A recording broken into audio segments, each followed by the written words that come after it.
Welcome to another one of my cycling videos, this time with Abu Dhabi Tour Challenge, the knockout at Yas Marina circuit. So this race was very particular because we had a pace car that was getting faster and faster by each lap, and basically a big peloton had to follow the pace car for 5 laps, and then we would be on our own for the final 2 laps without a pace car. But we still had a car behind us that would knock out everyone that would be caught up by that car riding behind. The car riding behind obviously also got faster and faster. By the first lap, we had a big peloton of over 100 athletes, I believe, and by the final lap, I think it was only 30 of us. So as you can see, the first few laps were kind of cruising. Obviously, anyone that was right behind the car or very close to the car had a bigger advantage. I remember talking to David on the right there and just tell him I was doing 80 watts and going 40k an hour. So massive difference. So everyone would want to be as close to the car as possible. I try to be obviously as close to the car as possible and ride really close to the bumper. So if you've seen the photos from the race, you'll see it looks like we're actually touching the bumper, but not really. The main difficulty was obviously the car was getting faster and faster, and the car kept the speed constant on the turns and on the very slight hills. So obviously for us on the bike, getting over that same hills at 44k an hour and 48k an hour, which was the final lap with the pace car, was a bit challenging. As you can see here, this is probably the third lap still. The peloton is still quite big, but everyone was already a little struggling on this tight turns and slight uphills. There was a big contingent of familiar faces. Obviously, we kind of train together. We know each other, so we always know which ones are good wheels to follow and which ones are safe riders as well. So this is, I believe, the 5th lap, the final lap with the car. You see there, you still have a few of the women on this final lap. Amy from Cycling House there. This is the entrance to the very final lap with a car. The car would speed up up to 48k an hour, and obviously 48k an hour is already not for every rider, and especially on this turn here, especially it's almost a 160-degree turn.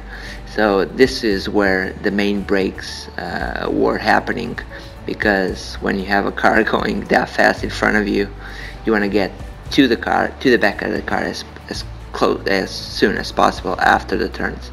Everyone was already fighting for their positions, and then the car eventually sped away from us, and we were left behind.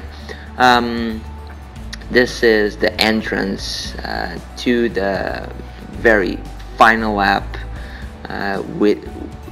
still with the car, and then as you can see, the peloton is already shredded into about 50 riders here, and everyone was already fighting for positions. Everyone again wanted to be as close to that car as possible, and there were a few elbows at play, and obviously a big adrenaline rush going this fast into the last lap. Andre here trying to get to the back of the car. This is the only big hill. It's not really a big hill, but when the car is going 48k an hour, any hill feels massive. As you can see, the peloton is already stretched, and this is the entrance to the first lap without a car. So you'll see eventually how the break happened, and I'll show you that in a minute. So this is the first lap without a car. The pace mellows down a little because we don't have a car to follow, but we do have a car behind us that's trying to knock out a few of us. You don't see the car because we got a little advantage on that final lap with the car. But you'll see it in a minute. The peloton by now had all Frontier guys still. It was me, Erwin, Rob, and David racing.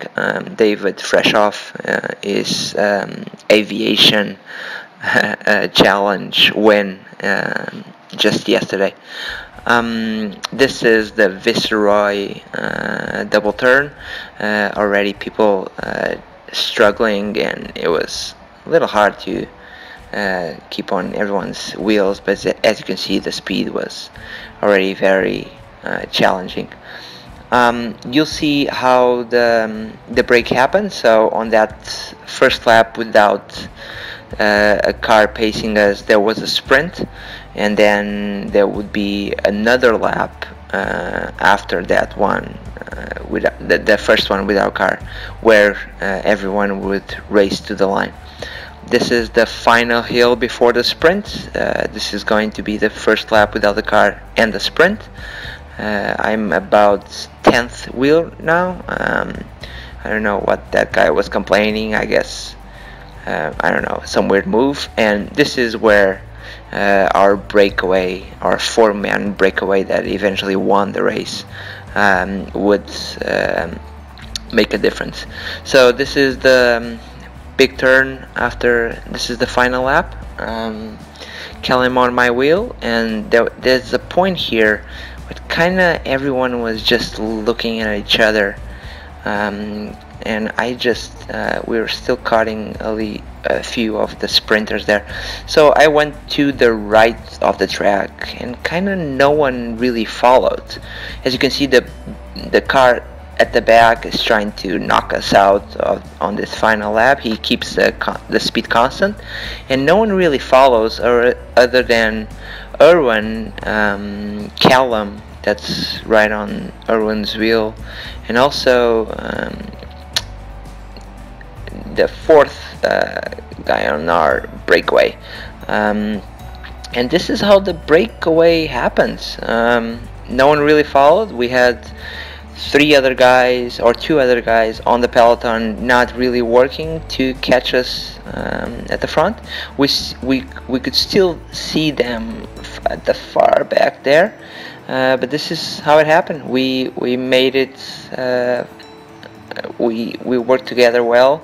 We stayed away. The speed wasn't really super high, but everyone was already tired. We already had almost an hour of racing here. Callum still checking the back, see if anyone would come, and this is how the sprint went. I took a big pull on the big hill, and eventually Callum won. Erwin got second, I got third.